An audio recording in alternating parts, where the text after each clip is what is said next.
আচ্ছা, ট্রান্সপ্লান্টের জন্য সব থেকে ভালো সময় কি এই গরমের সময় ট্রান্সপ্লান্ট করা যায়? আমি একটা রিসেন্ট কমেন্ট পেয়েছি, তাই সেই কমেন্টের উত্তর দেব। আর সেই সঙ্গে সঙ্গে জানাবো ট্রান্সপ্লান্টের পাশাপাশি ট্রান্সপ্লান্টের জন্য হেয়ার লাইনটা কতটা গুরুত্বপূর্ণ, এবং ট্রান্সপ্লান্টের ফেইল্ড একটা নিউজ আমরা এই রিসেন্ট দেখতে পাচ্ছি। এবং আমার সঙ্গে যারা কন্ট্যাক্ট করেছেন বা যারা বিভিন্ন হোয়াটসঅ্যাপে কোয়ারি করেছেন, এই ট্রান্সপ্লান্ট রিলেটেড বিষয় জানতে চেয়েছেন, তাদের মধ্যে একজন আমাকে মেসেজ করেছেন যে ট্রান্সপ্লান্ট করার পরে প্রায় 7 মাস হয়ে গেছে, কিন্তু তার হেয়ার ট্রান্সপ্লান্টের রেজাল্ট কেন ফেলড হচ্ছে বা এত ডেন্সিটি কেন। দেখুন, মূলত ট্রান্সপ্লান্ট করা হেয়ার ঝরে না, এটা কিন্তু লং লাইফ বা লাইফ টাইম পর্যন্ত থেকে যায়। কারো কারো 20 বছর, কারোর 25 বছর, এখনো পর্যন্ত টিল নাও আমার 3.5 বছর হয়ে গেছে। আমার কন্ডিশন আপনারা এই মুহূর্তে অন স্ক্রিন দেখতে পাচ্ছেন যে আমার প্রিভিয়াস কন্ডিশন কতটা খারাপ ছিল অ্যান্ড প্রেজেন্ট টাইমে ঠিক কি কন্ডিশন আমার মাথায় এখনো পর্যন্ত আছে। তো আপনারা বলতে পারেন গ্রেড 3 বল্ডনেস ট্রান্সপ্লান্ট করেছিলাম, এবং তখন আমি যখন করেছি নর্মালি সাফায়ার টেকনিকে আমি ট্রান্সপ্লান্ট করতে পারিনি। নর্মালি এফইউ যে টেকনিকটা হয় সেই টেকনিকে ট্রান্সপ্লান্ট করেছিলাম। বাট একটা কথা কি জানেন, যে ট্রান্সপ্লান্ট যত লেটেস্ট টেকনিকে করতে পারবেন তখন তত আপনার বেশি টিস্যু রিকভার রেটটা তত বেশি থাকবে। এই টিস্যু রিকভার রেটটা কি বলুন তো? যে ট্রান্সপ্লান্টটা করা হয় দেখবেন আমাদের পিছনের একটা এরিয়া মার্কিং করা হয়, প্রথমত সেফ ডোনার এরিয়া বলে। তো ট্রান্সপ্লান্টেড হেয়ার ঝরে যাওয়ার দুটো কারণ আপনাদেরকে বলি। যাদের ট্রান্সপ্লান্টের 6 মাস পরে হেয়ার ঝরে গেছে, 1 বছর পরে হেয়ার ঝরে গেছে, 2 বছর পরে হেয়ার ঝরে গেছে, বা কারোর কারোর এখনো 10 বছর হয়ে গেছে ট্রান্সপ্লান্টেড হেয়ার রয়ে গেছে, যেমন আমার 3.5 বছর প্লাস 4 বছরের কাছাকাছি আমারও হেয়ার এখনো পর্যন্ত ভালো আছে। এর মধ্যে সব থেকে প্রথম কারণ হচ্ছে আপনার ডোনার এরিয়া যদি সেফ ডোনার এরিয়া মার্কিং না করে, যদি আরো ওপরের অংশ থেকে পিছনের মাথার এই জায়গা থেকে যদি গ্রাফস গুলো নেওয়া হয় ডোনার এরিয়ার ওপর থেকে, তখন দেখবেন ওই গ্রাফস গুলো প্রথম অবস্থায় খুব ভালো রিকভার করবে এবং তার গ্রোথটাও ভালো থাকবে। কিন্তু যত দিন যাবে, যেহেতু ওই এরিয়াতে ডিএসটি এফেক্ট করে, দেখবেন ওই এরিয়ার হেয়ার গুলো কিন্তু আস্তে আস্তে ঝরে পড়ে গেছে। এটা একটা খুব বড় কারণ। 2 নম্বর কারণ হচ্ছে পার্মানেন্ট গ্রাফটস ফেলিওর।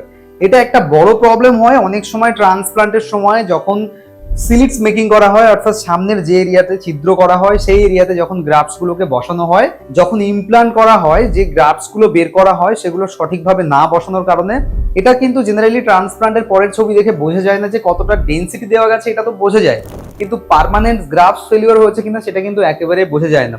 প্রথমত ওই জায়গায় যদি ব্লাড সাপ্লাই ভালো না থাকে তাহলে ওই জায়গায় গ্রাফটস গুলো মারা যেতে পারে। দ্বিতীয় কথা, ওই গ্রাফটস গুলো যখন পিছনের এই ডোনার এরিয়া থেকে তোলা হয়েছে, সেফ ডোনার এরিয়া থেকে তোলা হয়েছে, এবং সেগুলো যদি খুব সুন্দরভাবে ফ্রিজের মধ্যে রেখে দেওয়া হয়, যখন কোনো একটা ক্লিনিকে আপনি ভিজিট করবেন দেখবেন ট্রান্সপ্লান্টের পরে, ট্রান্সপ্লান্টের গ্রাফটস বের করার পরে, ট্রান্সপ্লান্টের সময় যে গ্রাফটস গুলো থাকে সেগুলো মাথার পেছন থেকে বের করে প্রথমে একটা জায়গায় কালেক্ট করা হয় এবং সেইটা নিয়ে আবার ফ্রিজের মধ্যে রেখে দেওয়া হয়, সেটাও কিছু মিনিট বা কিছু ঘন্টার জন্য। তার মধ্যে আবার ইমপ্লান্ট শুরু করে দেওয়া হয়। তো যত তাড়াতাড়ি এই প্রসেসটা করা যাবে ততটা ভালো।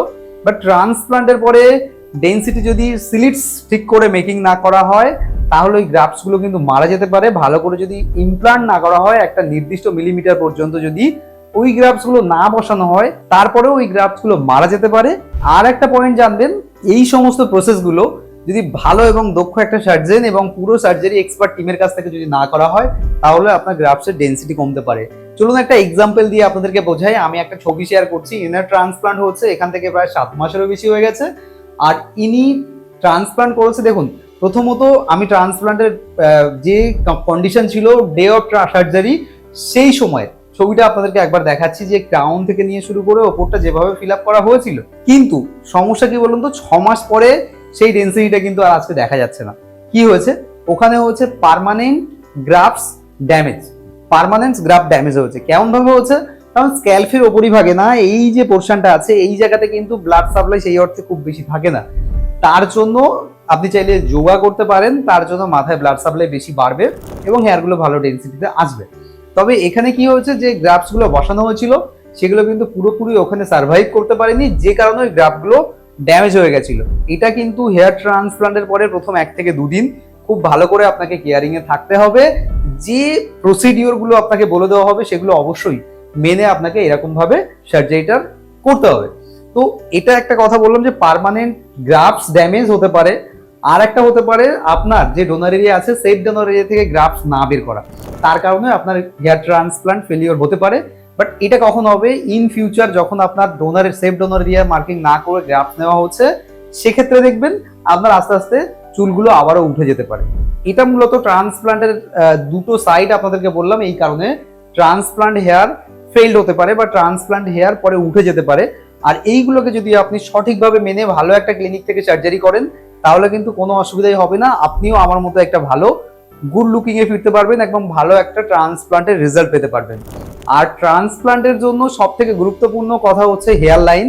অবশ্যই আপনাকে হেয়ার লাইনের দিকে খেয়াল রাখতে হবে, হেয়ার লাইনের সিলিটস মেকিং এর দিকে খেয়াল রাখতে হবে, সামনে সিঙ্গেল গ্রাফটস ইমপ্লান্ট করা হচ্ছে কিনা এবং আপনার ফেশিয়াল স্ট্রাকচারের সঙ্গে মিলিয়ে আপনার হেয়ার লাইনটা তৈরি করা হচ্ছে কিনা। এই জিনিসগুলোর গুরুত্ব আমার কাছে আজকের দিনে দাঁড়িয়ে খুব বেশি, আর সেই অভিজ্ঞতাটাই আপনাদেরকে আজকে শেয়ার করলাম। ট্রান্সপ্লান্ট রিলেটেড ভালো ক্লিনিক সার্চ করা, এ সমস্ত বিষয় যদি আপনি জানতে চান, আপনি মেসেজ করতে পারেন, এ বিষয়ে জানতে পারেন। আর ট্রান্সপ্লান্টের বিষয়ে নতুন নতুন টিপস পেতে আমার চ্যানেলটিকে অবশ্যই সাবস্ক্রাইব করে অল নোটিফিকেশন অন করে রাখবেন। আর পরবর্তীতে কোন ভিডিও দেখতে চাইছেন সে বিষয়ে আমাকে কমেন্ট করতে একদম ভুলবেন না।